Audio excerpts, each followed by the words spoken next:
This episode of the Helping Healing Humor podcast is brought to you in partnership with ministryleague.com. We would love for more people to discover this show, so please rate and review us on iTunes or your podcast provider.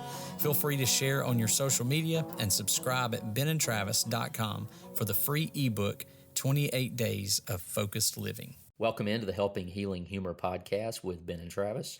We continue our interview with Pam Lenz, and we hope that you enjoy. And one of the things I wanted to ask is, what have you done? I think you might have answered this somewhat, but what have you done differently for other people, you know, who are in this situation? Or what have you noticed more? Because like we said, now you're married, you have a son, he's here at camp with us, took a soccer ball off the face yesterday, was fine, kept playing, asked him, he still knew his name, so we were good.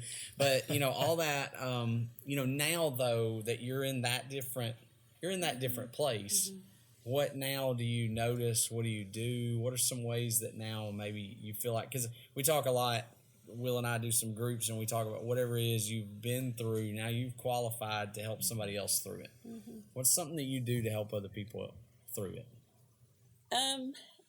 I have gotten a lot of phone calls from girls, and that at different points, but that are like, how are you doing it? I mean, and that was at times when I was single, it was like, how are you doing this? And I'm like, just am. I mean, it's like I just got busy. I got busy in doing what God wants me to do, and I don't do enough for the single folks as I should be, and is where I've been like it, but I do. I try to notice. I mean, I guess that's I am super sensitive of people that are alone. Super sensitive of that at school, at church. It just kills me when someone's sitting by themselves, or so I'm like, we got to go, got to get by them, But you notice, and some people don't. So that's where I've got to. That's my job. I mean, you go through something for you to be the one helping, and it's. I don't know that I do anything in particular, except I point that out to other people. Yeah. I mean, I'm kind of like, look at them, take a look. And I think there's something interesting that you started to hit on too, and you touched on it a bit. I'm starting to see more and more young people, girls and guys, that are just going, okay, I haven't been married, so I want to get married. But yet by getting in that relationship, they compromise their convictions and their beliefs. Yes. And so they just go ahead and jump and go, okay, this is the closest I'm going to get to the relationship that I want. And they've compromised so much, and it ends up being detrimental to their faith. Yes. And so could you speak, to the young people or to the parents on how did you stay committed in that relationship with God and not, I guess in my words, settle, to just get married? Because I feel like at some point, even in our society today, people do get married at 18, 19, 20. Lindsay was engaged at, at the end of 19 to just turn 20 and then married at 20, and we've had girls come to the youth group that go, I just want to have y'all's marriage. Y'all got married young and you're doing all these fun things. And they're going, well, now I'm waiting and I'm seeing the people they're choosing and going, oh, this is not good, because they just want to be with someone. So, could you speak to that a little bit? Yeah, I guess I think for those people who are the supporters of them, I would say just keep praying, because like I said, somebody was praying for me. And it wasn't me at that time, but pray for those people hard, because it is a very tough spot. I mean, you know what you want. I mean, you do. Come on, I wanted 4 kids. I would have been right there trying to beat you if I had started so late. But, I wanted a house full of boys.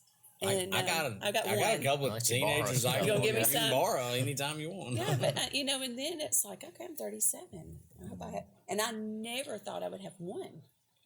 So, but it's everyone has those dreams, and it's God's timing, and that's really hard to swallow that, especially when that but Yeah.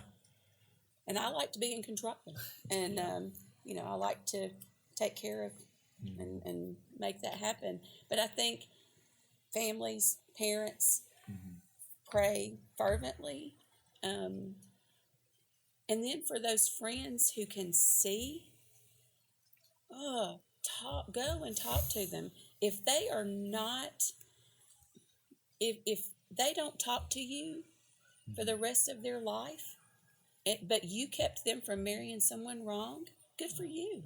Yeah. So good. And, because I had some people that knew some things, but they didn't come and talk to me. And after the fact, they said, "Oh, he was blah, blah." And I'm like, why didn't you tell me? And they said, "Well, I didn't think that you would listen." Who cares? Yeah. Go on in. Anyway. I mean, I'm saying something blatant, Right. I'm not saying I don't like him. He's got bad hair. Yeah. But, I mean, just if you something see that could be detrimental to your spiritual health and long-term health. Yeah. Love them enough to go and sit down and talk to them about that. Just do it. And if they don't talk, if they don't, I still may have heard it. Yeah. You then are like, okay. Well, Ben and I have had a similar conversation like that. Speaking of Wiregrass last session, Ben and I had a good conversation about a relationship I was in at Wiregrass. And it was very similar. Like, hey, man. Is it? And I'm so thankful now. So. What, you talk about wanting to have a house full of boys and all of these, all of us have dreams and aspirations of what we want our life to look like.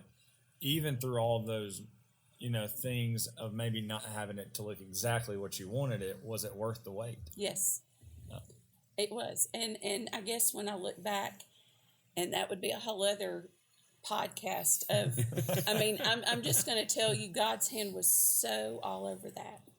And there's so many things. And I give him all the praise for that. I mean, it's like it's just, his timing is perfect.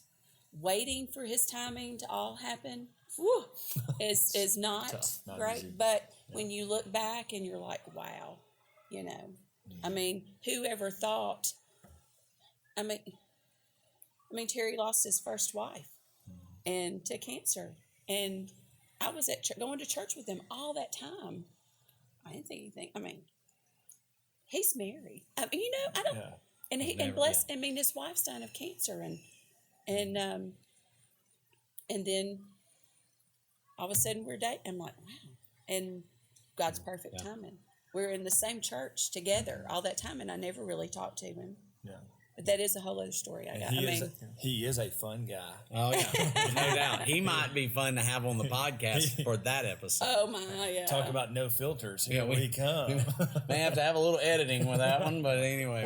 He would probably love to tell you the story. Sure. Oh, my goodness, yeah. Well, the victory in Jesus is I know it's easy to say it on this side of it. It's worth it. And, that he grows us together in some shape, form, or fashion, and he makes sense of it, which is such a hope in this world, because there's so many things that we look at and go, that doesn't make any sense, that's not right. And yet he can even take Satan's worst punch and go, oh, I've got something bigger that you can't even imagine. How much of the message of the Bible from from the very beginning of the Old Testament to the end of the New Testament, and then in the Christian age now, has been about God's timing. I got you. I mean, it's like at the right time. Habakkuk begs, why are you not doing something about this? God says, I'm going to do something about it. You won't believe me if I tell you what I'm going to do. I'm going to use the Babylonians. And he's like, wait a minute, why are you going to use the Babylonians? They're worse than we are. I was just complaining about the other one. He's like, I'm going to take care of that too. Just hold out. The Lord is in his holy temple. Let all the earth keep silence before him. That's the context of that passage of, I'm alive, I'm working, just believe in me. And maybe that's the message for all of us in every phase of our life, because I think we all get to what's next? What's next? Like, just get me to this point. Just get me to these point. This point, and we're always looking for that next. It's like, just enjoy what God is doing in your life right now, and you never know. And later on, we're going to look back and go, "Oh, that's what He had going on." Just really wish I'd have thought about that.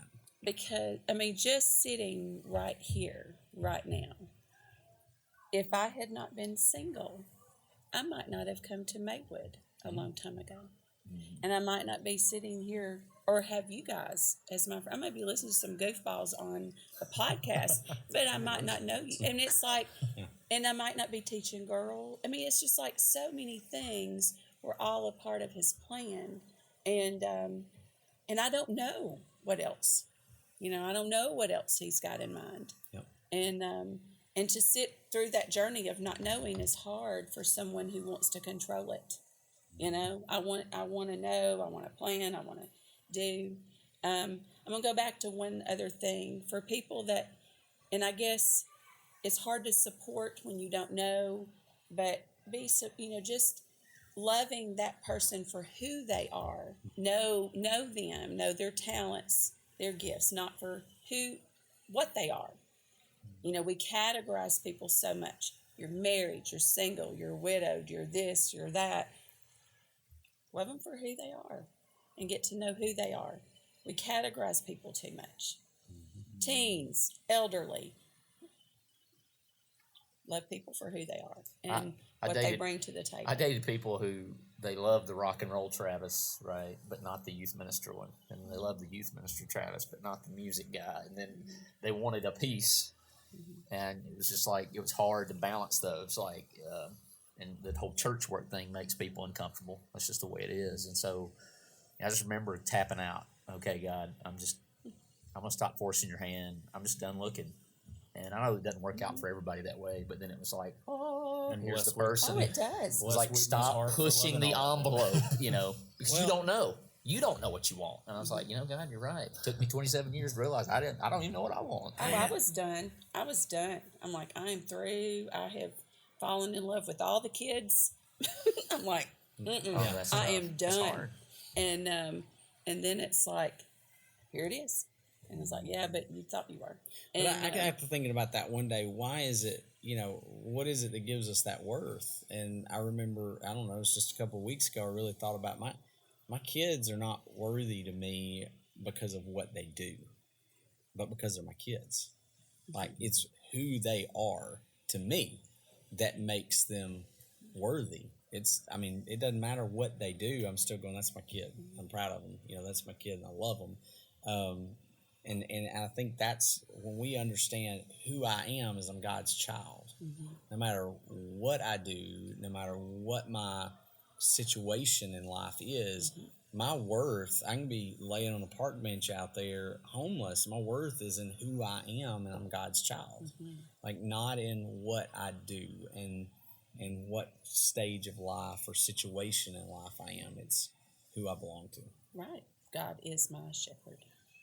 And it's I think if single folks can remember that, even if God has that perfect timing for you to meet someone, or God doesn't have that time, your timing is different. There's something that they're on this earth to do, and regardless of married or not married, and it's hard. There's just so much pressure. I do have some things.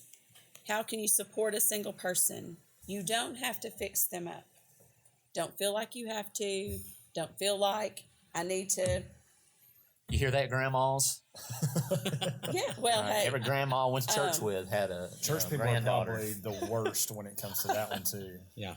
Just wait till if you had someone say, oh, he needs a wife.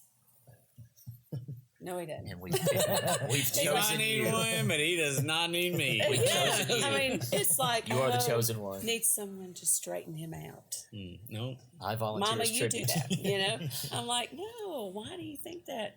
And I've told some folks, if I ever fix you up, it's because I know both of you and there is something you have in common, and you need to go with that, because I would never set someone up that if I did not have a good feeling about it. Yeah. And because and it's it's and my favorite one was, well, he's single and you're single. Well, being single is not really a character trait, I mean, it's like, I remember sitting there going, okay. That's awesome. And I was like, no, a little bit more than that. Pray for their choices of dates. Check on them on the weekends. If they're not at church, say, hey, just a text. Now, that their texting was not a big thing either. So I might be more connected now as a single person. But ask them to join you for dinner. And they probably would like a good home cooked meal because, I didn't cook a lot because Tough to cook for one, right? Yeah. I had it forever. Yeah. Got real sick of it, and so I ate a lot of weenies and cheese, because you could warm up a weenie in a microwave and I'd get some cheese. I mean, it was fine with me. Shout out to who would be my future mother-in-law. was actually our secretary at church. And she would do that. Anytime they had leftovers, she'd bring them. And it was like, you are the greatest human being I have ever met. And it was because you go in my room. I can remember you walk in my little parsonage. I was open up the refrigerator. There was ketchup with nothing to put it on. I'm surviving off ketchup. You're ready. Yeah, I'm ready to go. Oh, it's a vegetable. Yeah. There you go. Yeah. So single people, to talk to them. So there are challenging times. Just push on through. Find a positive, some way. Be positive, and you can. And like I said, you can find the positive there. Thanksgiving, you don't have anywhere to go. Go serve food somewhere, or find something that you get outside of yourself. Find your gifts and dive in. Serve in the church. Think about others. Travel. I traveled so much, and now it's like I don't go anywhere, And but I did marry a guy who loves to travel too. When his wife had cancer, they really couldn't go a lot, and so then I'm like, let's go, and he's like, okay, where are we going? So, travel, go on those mission trips, go and do volunteer. You really can volunteer. You really do have the unencumbered time. And I know that they're like, I don't want to hear her anymore because I am busy. I would have been the one going, I am busy.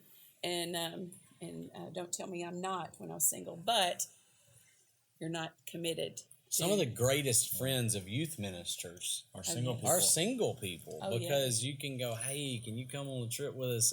And they do, and we've had a lot of those great ones. I paid for all of our single adults to go on every trip because it was great to have them. Yeah, there was nothing. And once they all got married, guess what? None of them come anymore. It's hard. Yeah. We're not talking about anybody in particular, are we? In case he's listening. No. It's not just you, Blake. There's more people. But y'all know how hard it is to get away from your family. And singles are valuable too. They're very valuable. It makes them feel more valuable. Absolutely. As well. Pray about every relationship you get into. Can't say that enough. Trust God's perfect plan, even if you don't like it. Trust it. Say that again for the people in the not back. going to sometimes. Trust God's perfect plan, even if you don't like it. Ooh, So sounds tough. it is. It's very hard. And y'all are going to like this. Give your married friends a night out from their children. I do like that. I know. It's a great gift. It's great. Hey, you can be the cool aunt, cool uncle, Oh, absolutely. and just go hang out with them. And then you guys would be like, woohoo! Even if it's 2 hours or an hour, walk away. 10 minutes. And now that, I'm married and Caleb now is, not as needy as he was. But, there were times I remember there was a family of 4 and I was their babysitter, but I didn't want any money for it. And I had a ball with them. They were so much fun. And we played games and all of that. And they were like, can you come back again? Sure. I mean, but then I like kids, so some people don't like kids. Well, and but, somewhat of a side note is even like with your families that don't have kids yet, or maybe don't plan to have kids. There's some kids that are here that are actually counselors and workers this week that I know personally have had some people who never had children, but they've made huge impacts on some of these kids that are right here at camp. And they were given, that lot in life for whatever reason, but they have impacted probably hundreds of kids. You guys know who I'm talking about, but impacted hundreds of kids by taking them and fishing with them and doing stuff with them and investing time with them. Yeah. So you still have a huge impact regardless of what you think about, again, what you think about yourself, you're making a huge impact. Yeah. And I think that's so important for all of us, is even to look at those kids that are at your church. And, there are some kids that are easy to connect with, and they're a lot easier to talk with, but then there are those others that just aren't. They're a little harder. That's where single people invest. Yeah. Get in there, just talk to them, get to know them, hang out. If you're not comfortable with that, you bring know what somebody loneliness with you. feels like. You've Exactly. experienced that, and so even if it's of their own fruition, I'm just don't want to be around anybody. But you still feel that. But then a lot of times there's something deeper there, and they understand what loneliness is. They want somebody to take that value them opportunity. enough to go plop down beside them. Hey, what's up? How's school going? I remember coming to camp one year when I was single and out of Freed, and I came and I said, I'm not coming to camp this week to find a relationship. I'm going to go and I'm going to impact. And I can remember seeking out the ones who seemed to be on their own, and making sure they had a good time, and we're going to go play ball, and I'm going to be right there with you, probably creeping them out and annoying them no end.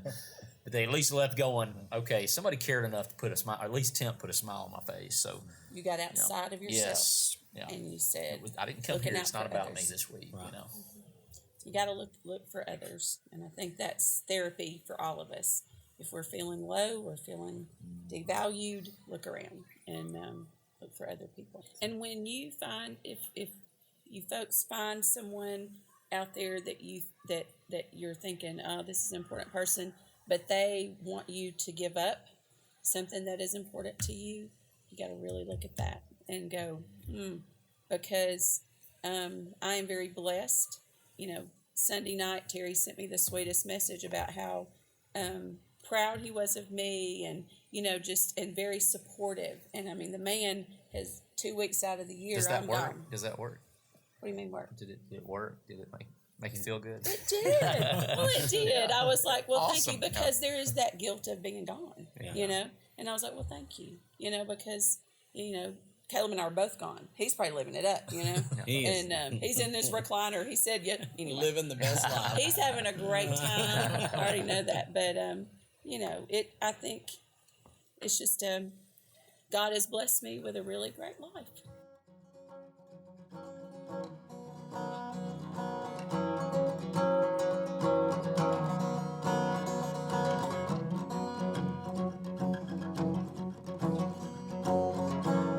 Thanks for being with us for this episode of the Helping Healing Humor podcast.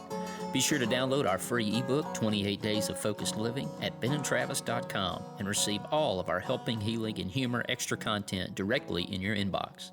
Until next time, look for us at the same Ben and Travis time, same Ben and Travis channel.